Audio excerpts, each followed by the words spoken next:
জুবিনদাৰ পৰা মই এখন মোৰ হাতত একো কাগজ নাথাকোঁতে মই চিগাৰেটৰ এটা পেকেটত মানে তেখেতৰ অটোগ্ৰাফ লৈ থৈছোঁ, মোৰ ওচৰত সযতনে আছে। যে মই জুবিনদাক কৈছিলোঁ যে ইমান ধুনীয়া আপুনি পিন্ধিছে ডিঙিত, এইটোক লাগিব নেকি ল, এনেই খুলি দি দিছিলে। সেই তেতিয়াৰ কথা, 2007ৰ কথা। সেই মই এতিয়াও সাঁচতীয়া হিচাপে মই থৈ দিয়া আছে মানে। এতিয়া আমাৰ ইয়াতে বিশ্বনাথ ফিল্ম ফেষ্টিভেল যেতিয়া পাতিছিলোঁ, খুব একদম লিমিটেড বাজেটত এটা ফেষ্টিভেল প্ৰথমবাৰৰ কাৰণে পাতিছিলোঁ, আৰু সকলোৱে কৈছিলে জুবিনদাকতো আপুনি চিনি পায় যদি মানে মাতি চাওকচোন, আমিতো চবেই বিচাৰোঁ জুবিনদাক। মই জুবিনদাক মেছেজ এটা কৰিছিলোঁ ভয়ে ভয়ে, মই জুবিনদা এনেকৈ আহিব পাৰিব নেকি, বাজেটটো নাই, আৰু আকৌ একেই কথা, বাজেট নাই। জুবিনদাই খালী মোক মেছেজৰ ৰিপ্লাই দিছিলে অ'কে। আপোনালোকে দেখিছিলে কেনেকৈ তেওঁ আহিছিলে। আৰু চবতচে মোৰ কাৰণে এতিয়া মানে এনেকুৱা হৈ গৈছে কথাটো, সিদিনা গোটেই অসমত ৰিলিজ হৈছে ৰৈ ৰৈ বিনালে, ক'তো চিট নাই। পুনাৰ পৰা আমাৰ এগৰাকী স্বনামধন্য চিনেমা পৰিচালক উমেশ বিনায়ক কুলকাৰ্ণী তেখেত আহিছিলে। তেখেতৰ চিনেমাই স্বৰ্ণকমল পাইছিলে বেষ্ট ফিল্মৰ কাৰণে। তেখেত আহি পেলাই আমাৰ ঘৰত আছিলেহি। তেখেতেও মানে জুবিনদাৰ কথা ইমান শুনি আছে, দেখি আছে, আৰু আমাৰ মুখতো কনষ্টেণ্টলি শুনি আছে। তেখেতেও চাব বিচাৰিছিলে মানুহজন কেনেকুৱা আছিলে চাওঁ। মোৰো মন গৈছে চিনেমাখন দেখুৱাওঁ, তেখেত ক'তো টিকেট নাই। আমাৰ চিনেমা হলৰ স্বত্বাধিকাৰী বুবুলৈ মই ফোন কৰিলোঁ। বুবু কৈছে এইটোতো ইম্পচিবল, মই কেনেকৈ তোমাক টিকেট দিম। মইচোন আমি তলত বহি চাম, টিকেটটো নাপালেও মানে পইচাটো দি তলত সোমাব দিয়ে। কৈছে তোমাক দিলেও গোটেই মানুহক দিব লাগিব। মই চব ক'লোঁ যে টিকেট পোৱা সম্ভৱ নহয়। 3টা বজাত মোক বুবুৱে ফোন কৰিছে, কৈছে ৰীমা এনেকৈ 2টা টিকেট, 5টা টিকেট মানুহ এজনে লৈছিলে, 2টা টিকেট খালী হৈছে, তুমি ইমিডিয়েটলি আহি যোৱা। উমেশ আৰু মই দুইজন গৈছোঁ। গৈ পেলাই মানে সেই 2টা টিকেটেই কেঞ্চেল হৈছে, যি 2টা ছিটত তাৰমানে মই আৰু জুবিনদা বিশ্বনাথ ফিল্ম ফেষ্টিভেলত বহিছিলোঁ। জুবিনদা যোনটো ছিটত বহিছিলে সেইটো ছিটত বহি পেলাই মই চিনেমাখন চাইছোঁ। তাৰমানে এইটো কি সংযোগ মই নাজানো, বা কি মই নাজানো মানে। সেইটো কাৰণে মোৰ মানে এতিয়াও লাগি আছে মানে, এনেকুৱা মানে চবেইতো কৈ আছে কিমান কেনেকুৱা ধৰণৰ কাহিনী ঘটি আছে মানুহৰ লগত, কি হৈ আছে। এতিয়া মোৰ বিশ্বাস কৰিবলৈ মানে মন নাযায় জুবিনদা নাই বুলি। আৰু মই এইটোৱে মানি লৈছোঁ এতিয়া যে জুবিনদা আছে। মানে মইতো সদায়নো ক'ত জুবিনদাক লগ পাই থাকোঁ, কেতিয়াবা কদাচিত ক'ৰবাত লগ পাওঁ বা হোৱাটছএপ মেছেজ এটা কৰোঁ। মই কৈছোঁ এতিয়াও আছে, কেতিয়াবা কিবা থাকিলে মই জুবিনদাক তেনেকৈ পাম, ক'ৰবাত পাই যাম। মানে মই মানি ল'ব পৰা হোৱাগৈ নাই মানে তেখেত নাই বুলি। আৰু যেনেকুৱা পৰিস্থিতিত তেখেতৰ মৃত্যুটো হৈছে সেইটোতো খুব শ্বকিং, আৰু মানে নেচাৰেল ডেথটো ডেফিনেটলি নহয়। গতিকে সেয়াই যে ন্যায় পাওঁ, ন্যায় জুবিনদাইতো পাব নোৱাৰে এতিয়া। মৃত মানুহজনে ন্যায় কেনেকৈ পাব, আমাক ন্যায়টো লাগিব।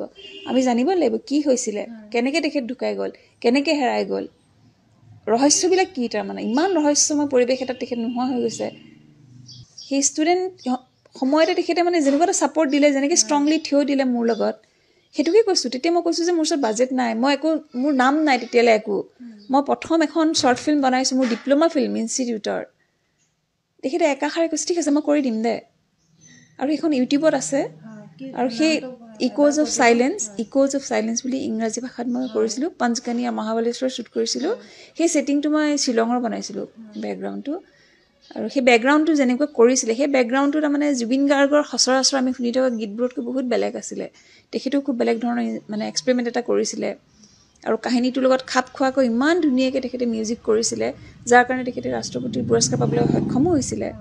আৰু সেইটোৱে মোৰ এটা মানে গৌৰৱ ফিল কৰোঁ মানে, জুবিনদাক জানিছিলোঁ, আৰু কিবাকৈ অকণমানকৈ হ'লেও মানে আমাৰ লোকৰ কিবা এটা কণ্ট্ৰিবিউশ্যনত জুবিনদাৰ এই স্বীকৃতিটো তেওঁ পালে। মোক প্ৰথম লগ পাই তেখেতে কৈছে তই বুলি সম্বোধন কৰিছে। মানুহজনে যদি ইমান এজন, আমিতো এনেকৈ চাই আছিলোঁ, মইতো প্ৰেমতেই পৰি গৈছিলোঁ। আমি যেতিয়া স্কুলত থাকোঁতে চাব যাওঁ ষ্টেজত, জুবিনদাৰ পৰা মই মোৰ হাতত একো কাগজ নাথাকোঁতে মই চিগাৰেটৰ এটা পেকেটত মানে তেখেতৰ অটোগ্ৰাফ লৈ থৈছোঁ, মোৰ ওচৰত সযতনে আছে। জুবিনদা এইখিনি নাই ক'ৰবাত আছে। যেতিয়া এৱাৰ্ডটো পালে তেতিয়া অসম ভৱন পানভেলত নবী মুম্বাইত তেখেতক সম্বৰ্ধনা জনাইছিলে। তেতিয়া মোক লৈ গৈছিলে তেখেতে লগত, লৈ গৈ পেলাই চবৰ আগতে চিনাকি কৰি দিছিলে যে এয়া ওলাই আহিছে FTIৰ পৰা, খুব তাই ভাল কাম কৰিব, আশা আছে, আমি আশাবাদী। আৰু কোনে কৰে এনেকুৱা, নকৰে। তেখেতে লৈ গৈ মোক চিনাকি কৰি মেলি দিছিলে, গাড়ীত লৈ আহিছিলে লগত। খুব অলংকাৰ পিন্ধে তেখেতে ন, খুব ধুনীয়া ধুনীয়া। যে মই জুবিনদাক কৈছিলোঁ যে ইমান ধুনীয়া আপুনি পিন্ধিছে ডিঙিত, এইটোক লাগিব নেকি ল, এনেই খুলি দি দিছিলে। সেই তেতিয়াৰ কথা, 2007ৰ কথা। সেই মই এতিয়াও সাঁচতীয়া হিচাপে মই থৈ দিয়া আছে মানে।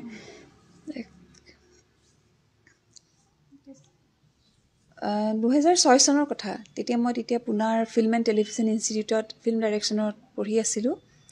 আৰু সেই সময়ত মোৰ ডিপ্ল'মা চিনেমাখন, যিখন আমি কোৰ্চটোৰ অন্তত বনাবলগীয়া হয়, সেই ডিপ্ল'মা চিনেমাখনৰ মিউজিক ডিৰেকশ্যনৰ কাৰণে জুবিনদাক বিচাৰিছিলোঁ। সেইটো সময়ত আমাৰ আমি উঠি অহা মানে আমি ডেকা চামৰ খুব আইডিয়েল আছিলে জুবিন দা, আমাৰ মৰমৰ। আৰু তেতিয়া জুবিন দা বম্বেত আছিলে। আৰু বিচাৰিছিলোঁ যদিও মানে আমাৰ এটা সীমিত বাজেট থাকে, আমাৰ ইনষ্টিটিউটৰ ফালৰ পৰা এটা বাজেট দিয়া থাকে যে এইটো বাজেটৰ ভিতৰতে আপুনি ডিপ্ল'মাখন বনাব লাগিব। আৰু জুবিন দা এষ্টাব্লিছড, আৰু আমি এনেকৈ লুকআপ বুলি কওঁ ন, এনেকুৱা এজন, এতিয়া কেনেকৈ এপ্ৰ'চ কৰোঁ, তেওঁ দিবলৈ আমাৰ বাজেটো নাই প্ৰফেচনেলি যাবলৈ। তেনেকুৱা এটা আমাৰ জুনিয়ৰ এজন আছিলে, গোলাঘাটৰ ল'ৰা। তেওঁ আমাৰ গৰিমা বৌৰ ভাতৃৰ বন্ধু সৌৰভ দত্ত। তেখেতে অসমৰ পৰা যেতিয়া প্ৰথম গৈছিলে বম্বেলৈ, জুবিন দাৰ ঘৰতে আছিলগৈ। তাৰমানে জুবিন দাৰ ঘৰটো মানে অসম ভৱনৰ নিচিনা, অসমৰ পৰা মানুহ বোলে জুবিন দাৰ ঘৰতে থাকে। আৰু জুবিন দাৰ ঘৰৰ ডাইনিং টেবুলখন খালী নহয়, তাৰমানে সকলোৱে ভাত খায়। এইবোৰ কথা শুনা আৰু তেতিয়া সৌৰভে আহি কৈ থাকে। মই সৌৰভকে ক'লোঁ যে মই এনেকৈ বিচাৰিছোঁ মোৰ চিনেমাখনৰ, মোৰ প্ৰথম চিনেমা সেইখন, আৰু মোৰ চিনেমাখনৰ মিউজিকটো মই জুবিন দাই কৰাটো বিচাৰিছোঁ, কিন্তু তুমিতো জানা আমাৰ বাজেটৰ কথা। কৈছে আপুনি একো চিন্তা নকৰিব, যদি আপোনাক জুবিন দাই ভাল পায় আৰু দেখে যে কিবা এটা মানে ইণ্টাৰেষ্টিং আছে, জুবিন দাই কৰিব, আপুনি ব'লকচোন মোৰ লগত। সেই বুলি মানে সৌৰভ দত্তই মোক লৈ গৈছিলে বম্বেলৈ। আৰু যেতিয়া সোমাইছিলোঁ জুবিন দাৰ প্ৰথম মানে ঘৰটো, যেতিয়া প্ৰথম সোমাই গৈছিলোঁ শ্বেৰে পঞ্জাৱত, মানুহৰ ঘৰ কি হয়, খুলিলে প্ৰথমতে এনেকৈ সজাই পৰাই চোফা তোফা থাকে। জুবিন দাৰ ঘৰখন খুলিয়ে মই দেখিছিলোঁ ডাইনিং টেবুল এখন, মানে কাষতে পাকঘৰটো। আৰু সৌৰভে কোৱাৰ নিচিনাকৈ আহিছে, মানুহে ভাত খাইছে। তেতিয়া মই গম পাইছোঁ মানে কিমান ৱেলকামিং অ'পেন এখন ঘৰ। জুবিন দা নামি আহিছিলে ওপৰৰ পৰা, নামি আহি পেলাই কৈছিলে, তহঁত আহিছ ইমান দূৰৰ পৰা, পুনাৰ পৰা গৈছিলোঁ, ভাত খা। প্ৰথমতে আমাক ভাত পানী খুৱাই তেখেতে, তাৰপিছতহে সুধিছিলে যে কিয় আহিছ কচোন। তেতিয়া মই কৈছিলোঁ আৰু জুবিন দা এনেকৈ চিনেমা এখন বনাম মই, মোৰ FTI ডিপ্ল'মা ফিল্ম, বাজেটটো নাই আমাৰ মিউজিক ডিৰেকশ্যনৰ কাৰণে বেলেগকৈ, কিন্তু মই বিচাৰিছোঁ আপুনি কৰিব নেকি। কৈছে ব'ল মোৰ ষ্টুডিঅ'লৈ লৈ গ'ল। কৈছে কনচেপ্টটো ক, আইডিয়াটো ক, কেনেকৈ বিচাৰিছ, এই গোটেই কথা যেনেকৈ প্ৰফেচনেলি পাতা হয় সেইখিনি ডিছকাছ কৰিছিলোঁ। তাৰপিছত জুবিন দাই নেক্সট ছিটিং এটা দিছিলে।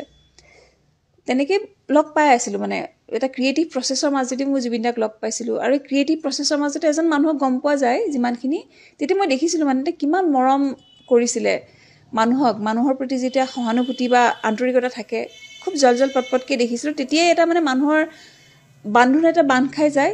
তেতিয়া মানে জুবিন দাৰ প্ৰতি সেই বান্ধোনটো ইমানেই হৈ গৈছিলে। এতিয়া আমি সকলোৱে সেইটো মানে অনুভৱ কৰিছোঁ, ওচৰত তেওঁক পোৱা মানুহে হওক বা দূৰত পোৱা মানুহে হওক। সেইখন চিনেমা তেওঁ কৰি দিলে, মোৰ 26 মিনিটৰ চিনেমাখন। আৰু সেইখনৰ কাৰণে তেখেতে ৰাষ্ট্ৰপতিৰ ৰজত কমল লাভ কৰিছিলে। তেখেতে চিনেমাখন কৰিছিলে বেকগ্ৰাউণ্ড মিউজিক, তেওঁ গান গোৱা নাছিলে, কিন্তু তেখেতে ইমান গান গাইছে যদিও চিনেমাৰ বেকগ্ৰাউণ্ডত ৰাষ্ট্ৰীয় পুৰস্কাৰ পোৱাটো কিন্তু এটা বৰ গুৰুত্বপূৰ্ণ কথা। তাৰপিছতো জুবিনদাৰ লগত তেনেকৈ সংস্পৰ্শটো থাকি গ'ল। যদিও মই চিনেমা বনাওঁ, মোৰ চিনেমাবোৰ ইণ্ডিপেণ্ডেণ্ট চিনেমাই মই বনাই আহিছোঁ। আৰু যেতিয়াই মই জুবিন দাক যিকোনো সময়তে কৈছোঁ যে মোক এনেকুৱাকৈ আপুনি লাগিছিলে, আপুনি কৰি দিব পাৰিব নেকি মিউজিকটো, জুবিন দাই সেই মানে তেনেকৈ মোক সমৰ্থন দিছিলে।